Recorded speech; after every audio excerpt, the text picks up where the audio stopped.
Thank you very much for the invitation to be here. I'm glad that I'm introduced as a development economist. I am not an educationist. Education has not been my primary specialty. I'm a person who is interested in the questions around development, what happens in the countries outside of the bubble of the OECD. And education is a hugely important issue within that. So I have come to the field of education from an overall concern about the process of development.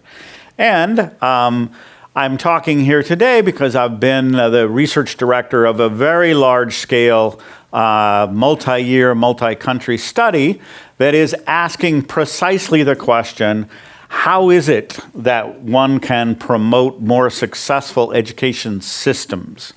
And the emphasis of our research has been on the system, how do countries put the system together such that the outcome of the operation of the education system is high quality learning outcomes. So we're a little less focused on the individual interventions and the pedagogical strategies and more on how does one construct a system in which those emerge as the result of the routine operation of the system. This research project has had many different sources. We've had 7 country teams with very long-term research agendas. We've had specific teams working on political economy issues around education. We've had a variety of studies, and so I'm trying to put together into 23 minutes and 24 seconds, that's how much time is left, the result of 100 different papers, over 400 written products, 2 books that have come out of this research. And the kind of overall message is, in order for systems to succeed, they need to focus to flourish. And there are 5 actions that systems need to take to accelerate progress in learning. Now, before I get to what one needs to do to improve systems, I'm going to tell you 3 very hard to hear things. And I'm emphasizing up front that even though I'm an economist, I'm not completely insensitive. I realize these are hard to hear things, but these are facts that have emerged about what the current persistent gaps in education look like. So the first thing is super good news. The super good news in the world is there's been enormous progress towards ensuring that every child in the world has access to school. But now that children are attaining access to school, are attending school, are persisting through grades, the focus has to shift to reach the objectives of education towards how much learning goes on inside the school and in each year of learning. So the world has always had a long-standing commitment to education.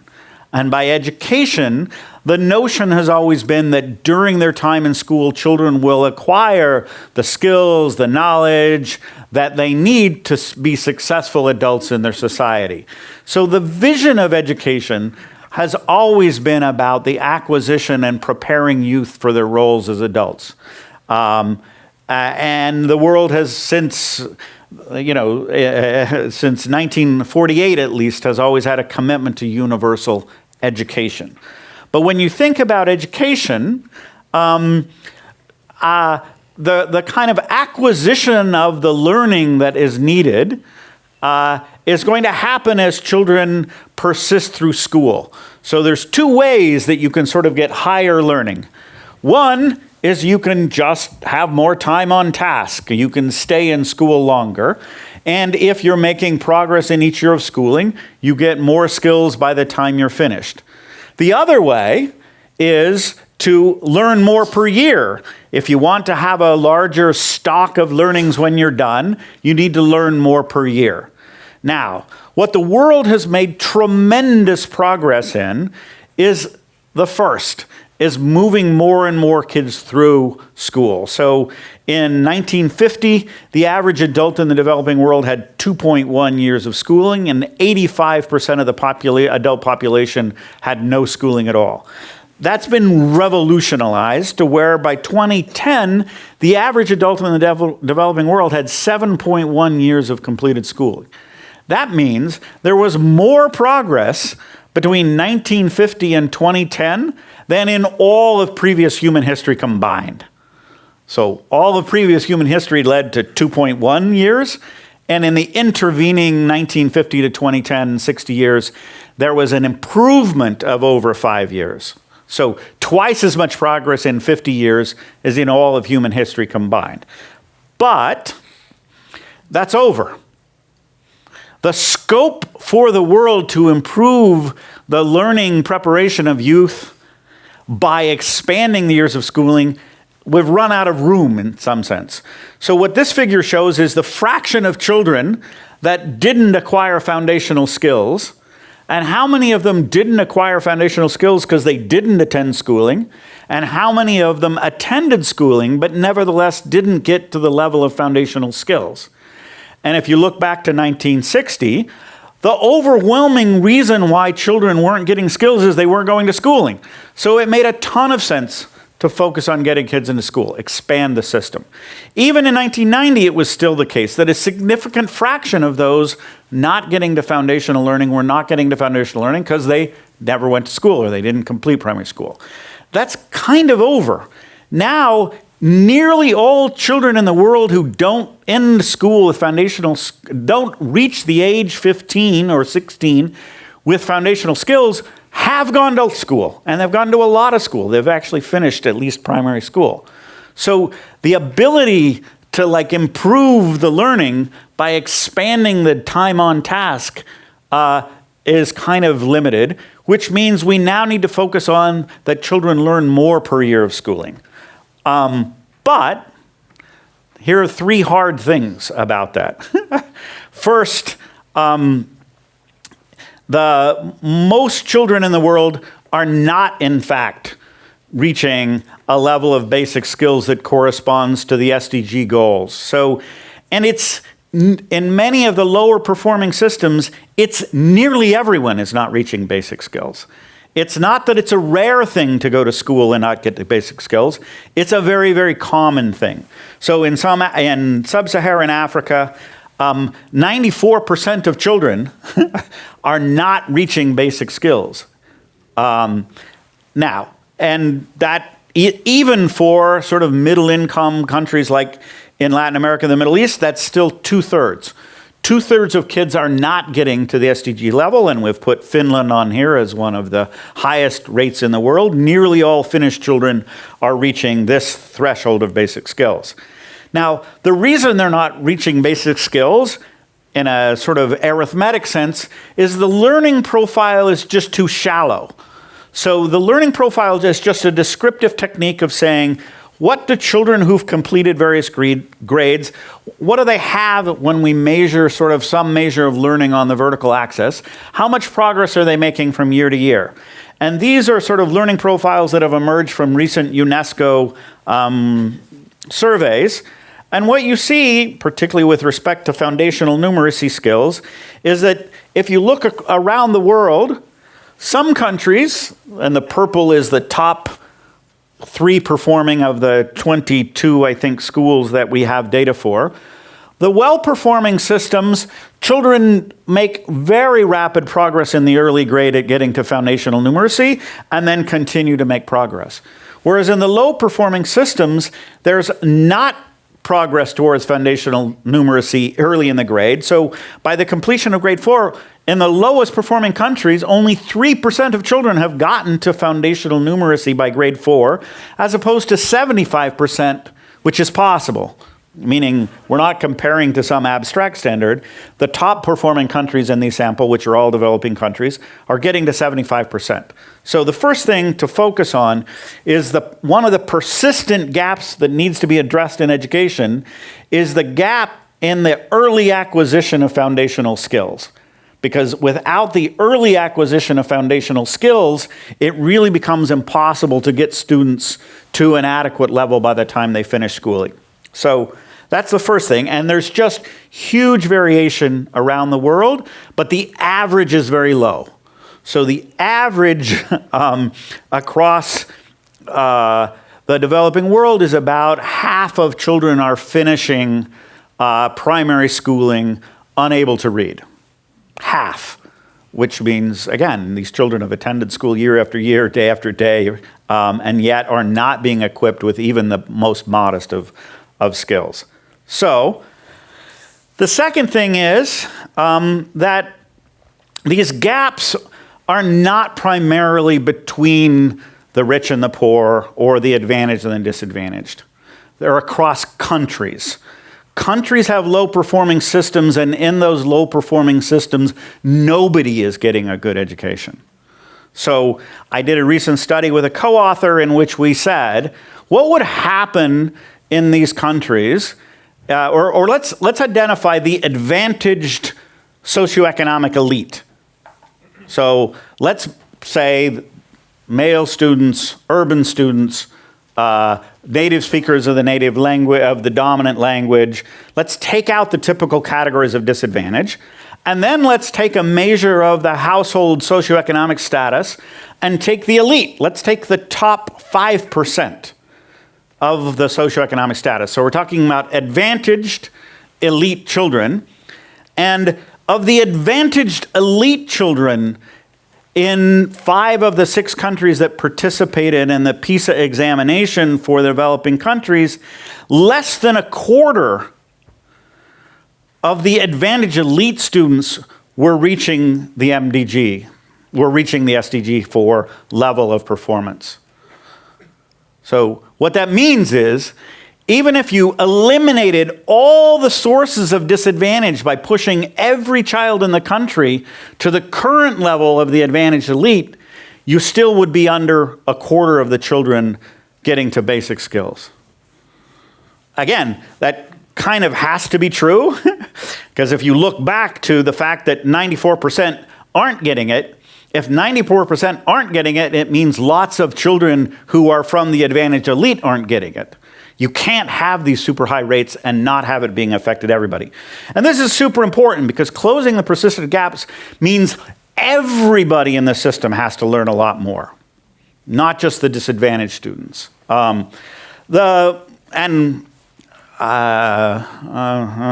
now being worried about time, but and the consequence of that, you know, it also means there's a learning crisis at the top. So we can focus on the fact that students aren't emerging able to read, but it's not the case that there's this huge elite getting a great education. So if you look at the number of children in a cohort of 15-year-olds who is at PISA level 4, 5, 6, and PISA 4, 5, 6 is about 30% in the OECD countries. About 30% of students are at that level. It's what one might call globally college ready. The consequence of the very, very low levels of learning is that in Zambia, in mathematics, there are 5 kids a year. Not 5%, but the fingers on my hand, 1, 2, 3, 4, 5 kids a year reaching level 4, 5, and 6. Even in Finland, with its relatively small population, it's 20,000 kids a year. In a big and a reasonable performing country like Germany, it's 250,000 kids a year are at this high education level.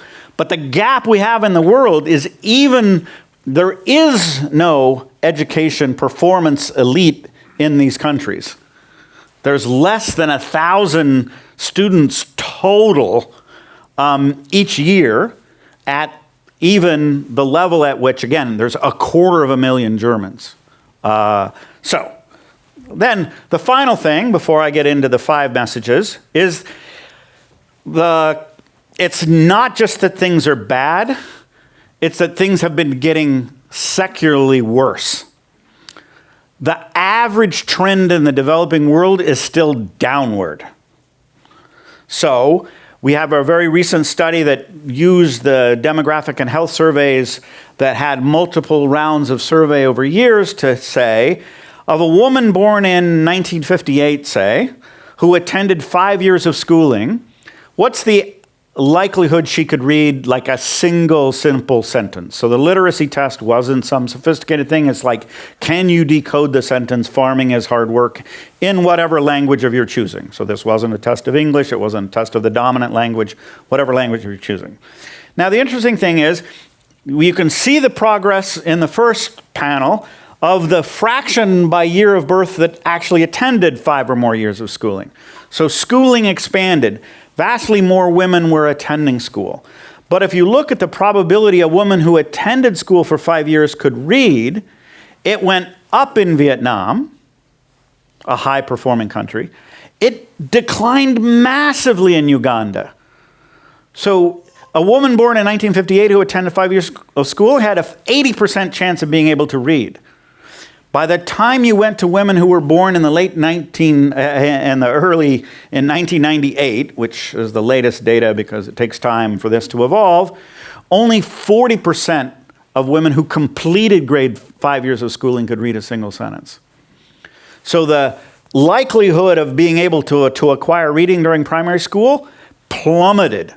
And on average around the world, it fell. So if we take the 50 or so countries for which we have the reliable data, on average in the developing world, we were making progress on literacy by putting more kids through more schooling, but the rate at which they were learning was actually falling. So that gives some urgency, because patience is not a virtue here. You can't just wait and it's going to get better.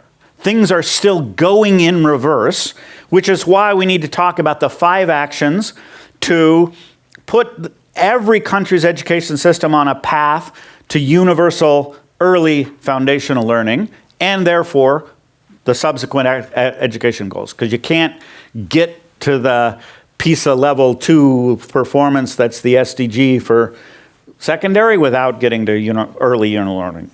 Now, we think there's 5 actions. And they are, I don't know why they're in that order. They're commit, measure, align, support, and adapt. So let me talk in the 8 minutes and 10 seconds left. Now that I have these numbers here, it's like.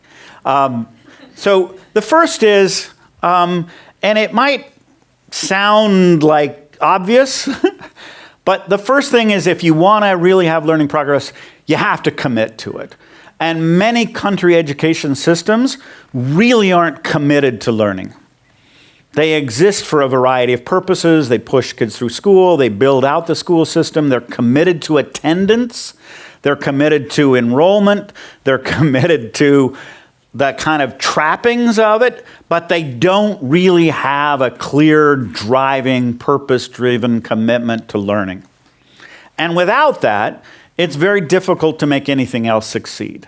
So, when we say foundational, we don't mean back to basics. We don't mean just reading and writing. We mean foundational. We mean that children have a conceptual and procedural mastery of these skills. Because what many systems are doing is rushing kids through a curriculum that they're learning by rote. And they're learning to respond to examinations that they're given in ways in which they never develop a conceptual understanding. And without the conceptual understanding, you can't build on that. So what we're showing is if you just try and rush through it and never focus on the foundational conceptual basis, children will learn in a very rote way, but you can't build on it. So the kind of figure shows that the way they often teach measurement is just by showing a pencil on a ruler where the pencil's at 0. And then if you move the pencil away from 0, even kids with high school education can't get the question right, how long is the lower pencil? Because they never actually learned the concept of measurement as displacement. They learned a very rote version of it. So that's the first thing. And I'm going to skip some things. Second, you have to measure it. Not everything that gets measured gets done, but what doesn't get measured almost certainly doesn't get done. And most educational systems have enormous amounts of measurement going on that has nothing to do with learning. They have indicators about the numbers of desks and the numbers of bathrooms and the numbers of kids and the number of kids by this age and that age, but really unbelievable dearth of data about learning. And without data on learning, in part, policymakers haven't focused on learning because they just have radically erroneous ideas about what's actually being done.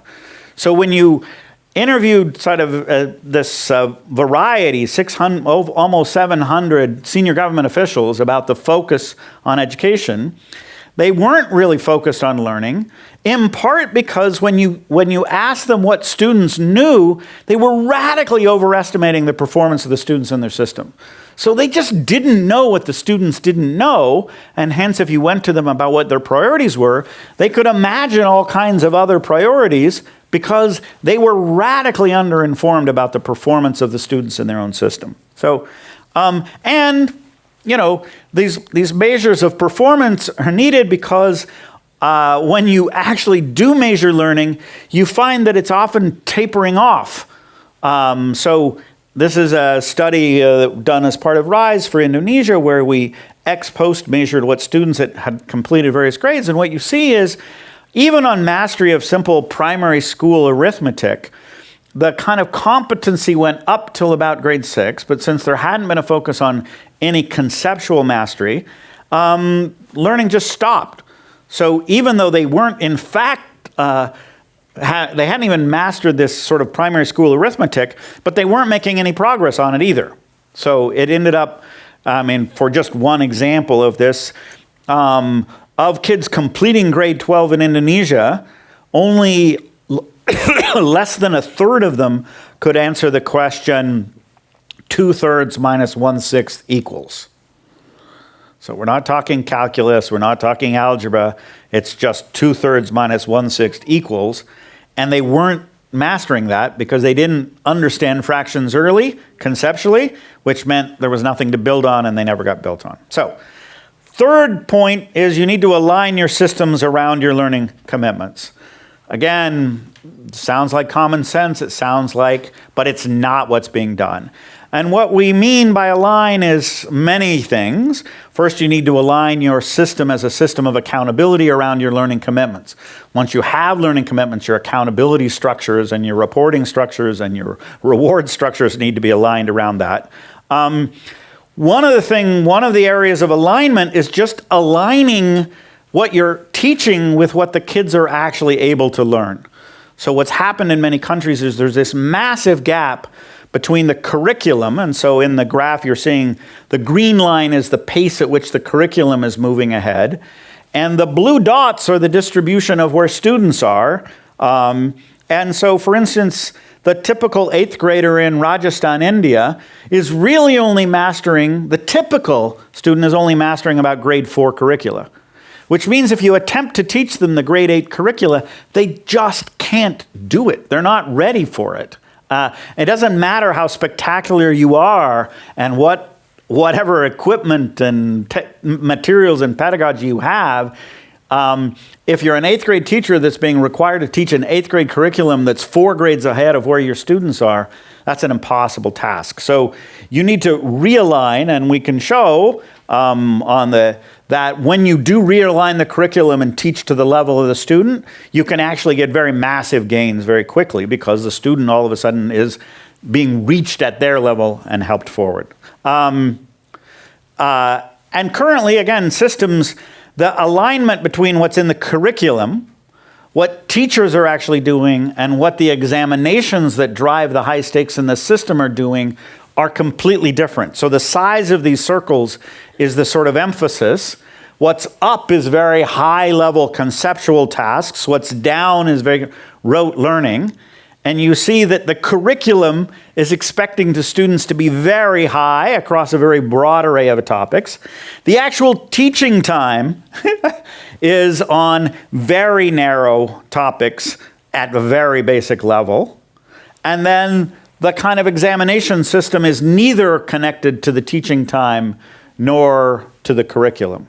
So until you align in such a way that people understand what the objective is and can work towards a common purpose, it's going to be very hard to make progress. I'm going to skip some things. Fourth thing is support teaching. Again, you might think, isn't that what everyone does? And the answer is no. Most systems support teachers, independently of whether those teachers are teaching. So when we say support teaching, we mean teaching. We mean support those people to do effective teaching and learning practices in the classroom. until you realign the system around teaching the actual classroom practice as being the core of your objective, rather than managing teachers, those who happen to have been employed to do the job, you can't make progress. And I'm going to skip some things. Finally, you need to adapt. So what you adopt as you implement. So this next 2 days are about innovations. One of the things about innovations is innovations don't travel well without being modified. When you adopt an innovation to implement in your country, you need to adapt it to the conditions of your country. So we have many studies in our overall RISE thing of people adopting innovations that had worked in other contexts, attempting to do them in their context, and this is a particularly egregious example where they had adopted a school improvement plan statewide in the state of Madhya Pradesh in India. All of the schools basically prepared a school improvement plan, and then nothing happened. Literally, nothing changed about the school, nothing changed about teaching, nothing changed. So, because, again, this innovation of school improvement plans that had been worked well in other contexts simply hadn't been adapted to the realities of the Indian context. So, let me conclude. I'm now over time. In order to turn a system around from an expansion-based system, an enrollment-focused system, a grade completion-based system to a learning system, you need to commit, and your first commitment has to be universal early foundational learning. You need to measure that learning regularly in a reliable and relevant so that the agents who need to use the data can have the data and use it for their purposes, including in the classroom. You need to align your systems around your learning commitments in every way. You need to support teaching to enhance classroom practice. And you need to plan on a feedback system to adapt what you adopt so that it actually can be implemented in your country. Thank you very much.